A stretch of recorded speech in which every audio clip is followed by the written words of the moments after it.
Our politics is now about the answer to one briefly worded question. Mr. Bush has failed, Mr. Warner has failed, Mr. Reid has failed. So, who among us will stop this war of lies? To he or she fall the figurative keys to the nation.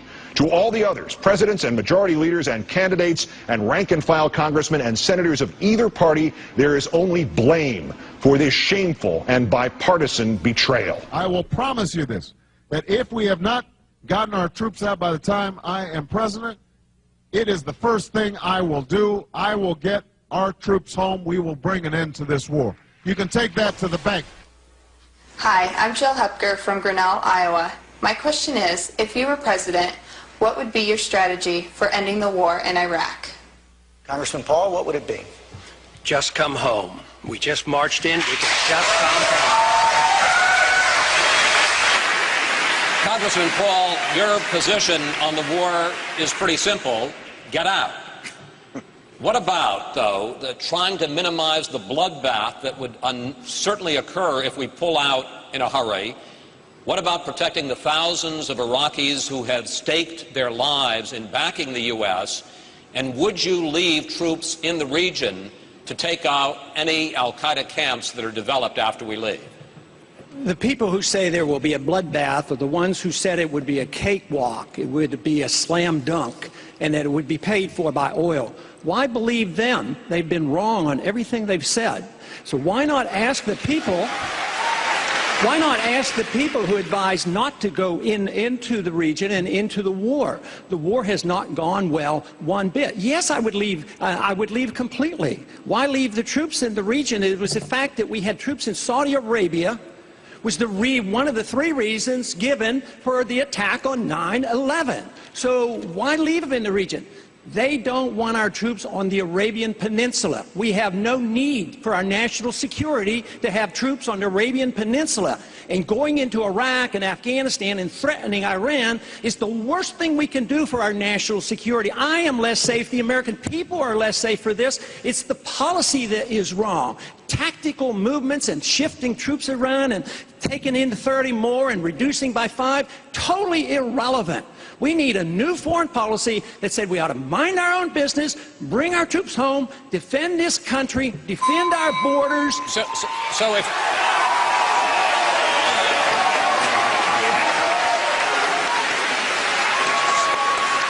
Congressman Paul, and I'd like you to take 30 seconds to answer this. You're basically saying that we should take our marching orders from al-Qaeda. If they want us off the Arabian Peninsula, we should leave? No.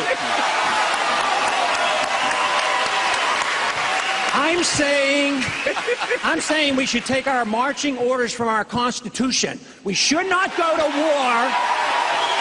We should not go to war without a declaration. We should not go to war when it's an aggressive war. This is an aggressive invasion. We've committed the invasion of this war, and it's illegal under international law. That's where I take my marching orders, not from any enemy. Over this way. I, Barack Hussein Obama, do solemnly swear. I, Barack Hussein Obama, do solemnly swear. That I will execute the office of President to the United States faithfully. That I will execute the office of President of the United States. The office of President of the United States faithfully.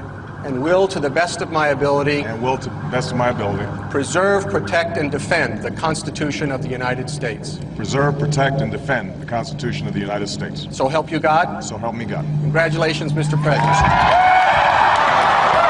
All the best wishes.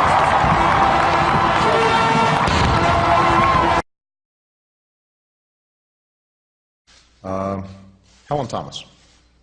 President, when are you going to get out of Afghanistan? Why are we continuing to kill and die there? What is the real excuse? And don't give us this Bushism. If we don't go there, they'll all come here.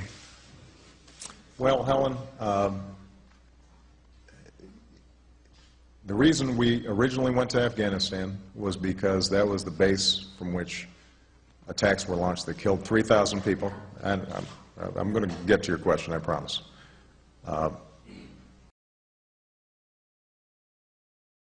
What do you make of President Obama's approach to Iraq and Afghanistan now that he's been in office? Every bit as bad as the last administration. maybe even worse, because he's not getting out of Iraq. That's a pretense. And he's expanding rapidly what's happening in Afghanistan. He's continuing the bombing of Pakistan. He has not changed his attitude about Iran. They're talking about denying any shipments of gasoline to the people of Iran just to further antagonize the situation. What he's doing is a little more dangerous because he has neutralized the anti-war left. The anti-war left has just left. He has quieted down the left, and there's a very weak anti-war movement in this country now. And that obviously is something I hope to participate in reviving. And it has to be coming from the old right as well as true progressives who believe that all this warmongering and killing makes no sense whatsoever. I've now come to feel, you know, Stephen Carter in his new book, Violence of Peace, which is actually really interesting, talks about how Obama is really prosecuting these wars with more ferocity at this point than George W. Bush. That he's actually, you know, he's done the surge in Afghanistan. He has really shown himself to be something of a hawk when it comes to the war. How depressing, yeah. Ron Paul. It seems that there is no difference between Republicans and Democrats when it comes to these wars. In fact, Barack Obama's tripled the number of troops in Afghanistan, and Republicans are pushing him to commit even longer. We've been there for over a decade, Ron. Yeah, and this is the bad part of bipartisanship. Foreign policy is always bipartisan. And, you know, give Obama his due, because he didn't deny that he wanted to fight in Afghanistan. That's the good war. That's the long war. And he did state that in the campaign. But he has no intention of leaving. And we have no intention of leaving Iraq until we totally go broke. And we have to leave like the Soviets did. Our empire will end for financial reasons. As the President of the United States cut a deal with the pharmaceutical companies that is good for them, but maybe not so good for you as a taxpayer. And will Congress challenge that deal? What is it? Well, it seems to be the type of deal that this president railed against, ironically enough, when he was campaigning. With the Medicare prescription drug bill, for example, the Congress specifically exempted Medicare from being able to negotiate for the cheapest available price, and that was a profound mistake. All right, so here's what happened now. The White House needs an industry friend to help it pass health care reform. Most who follow that would say that's fair. It got in touch with Pharma, which is the lobbying arm of the drug manufacturers. And by the way, the biggest donor of campaign cash in all of American politics. Pharma, by the way, is run by this guy. That's Billy Tauzin. He's the well-connected former member of Congress who left politics for lobbying. The same Billy Tauzin singled out in this ad by, yes, presidential candidate Barack Obama. The pharmaceutical industry wrote into the prescription drug plan that Medicare could not negotiate with drug companies. And you know what? The chairman of the committee who pushed the law through went to work for the pharmaceutical industry making $2 million a year. Imagine that. That's an example of the same old game playing in Washington. You know, I don't want to learn how to play the game better. I want to put an end to the game playing. Who was the presidential candidate speaking to there? Billy Tauzin, the man candidate Obama was just talking about. He gets invited to the White House recently. He agrees last month to $80 billion in drug cost savings over the next 10 years. $80 billion. Sounds pretty good, right? But guess what? Congressional estimates show that savings on drugs could be twice that much.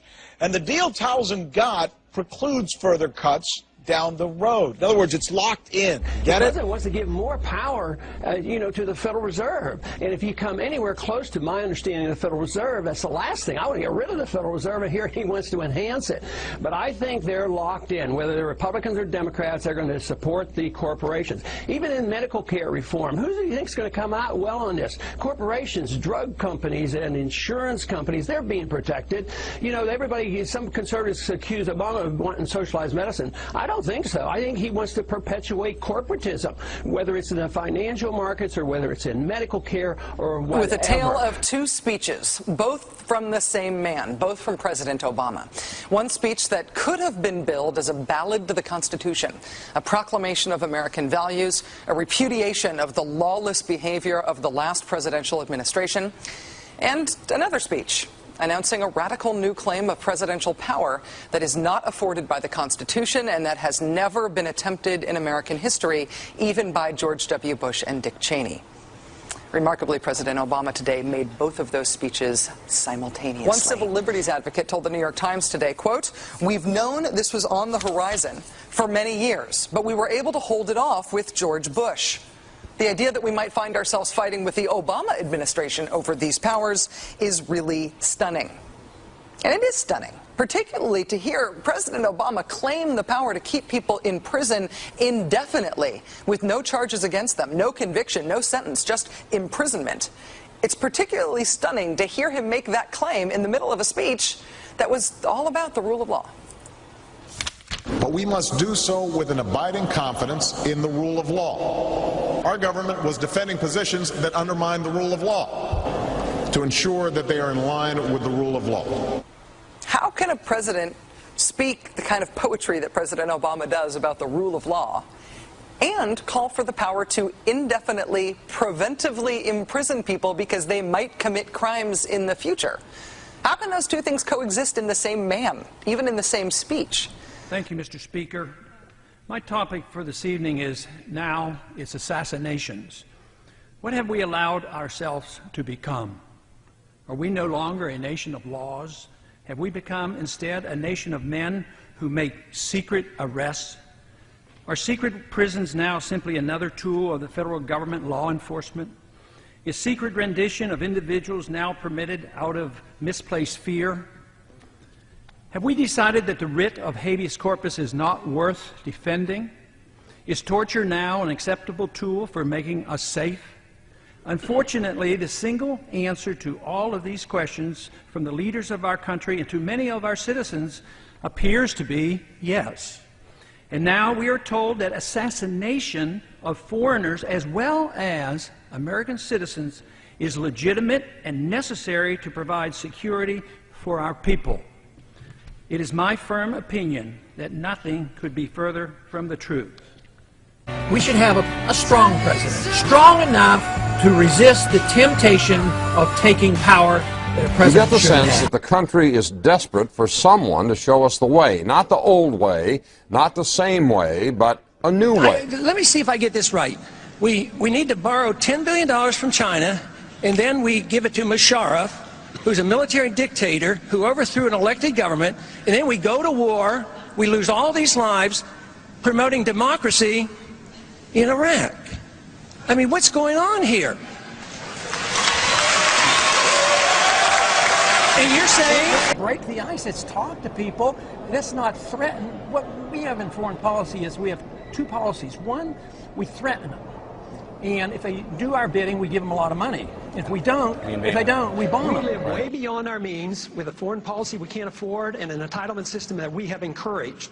We print money for it, the value of the money goes down, and poor people pay higher prices. That is a tax. It's a transfer of wealth from the poor and the middle class to Wall Street. Wall Street's doing quite well, but the inflation tax is eating away at the middle class of this country. We need to get rid of the inflation tax with sound money. We don't get our rights because we're gays or women or minorities. We get our rights from our Creator as individuals. So every individual should be treated the same way. I don't want to run your life. I don't know how to run your life. I don't have the authority to run your life, and the Constitution doesn't permit me to run your life.